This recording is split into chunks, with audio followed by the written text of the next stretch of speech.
appelez ce cycle Au chevet de l'enfant bilingue. Alors pour moi, j'étais un petit peu interloqué et un peu gêné par ce titre Au chevet d'eux.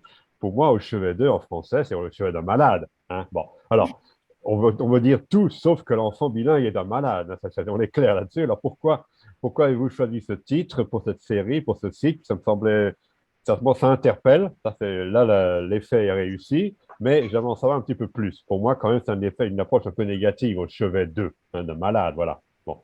Au chevet, on ne fait pas que soigner. Au chevet, on se fait aussi chanter des comptines. On Ouais. se fait raconter des contes. On se fait, D'accord, ouais, on se fait transmettre. On se fait transmettre beaucoup de choses au chevet. Le moment ouais, de calme où justement il y a une transmission des aînés ouais.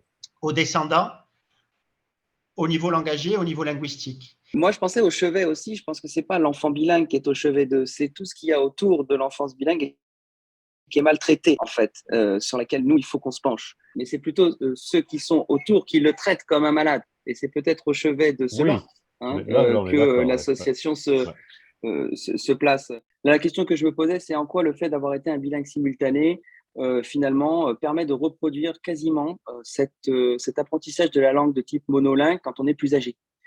Moi, je l'ai constaté avec le portugais. Il m'a fallu moins de 3 mois pour assimiler le portugais, étant bilingue simultané avec l'espagnol depuis la naissance, et sans accent particulier lié à la France.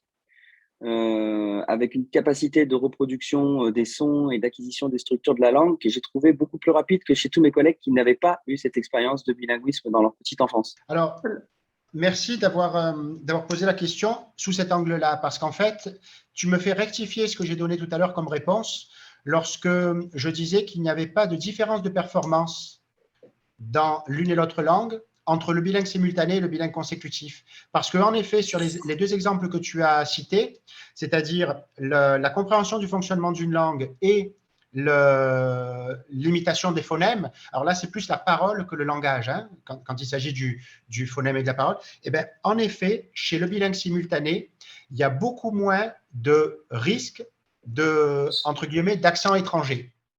Oui, ben moi je suis en Tunisie, on travaille aussi sur le bilinguisme. D'ailleurs, les Tunisiens, ils mélangent souvent beaucoup l'arabe et le français. Et bon, c'est pas simple. Par exemple, il y a 25% des mots usuels qui changent de genre entre le français et l'arabe, notamment. Bon, enfin, il y a beaucoup à faire dans ce domaine en Tunisie, voilà.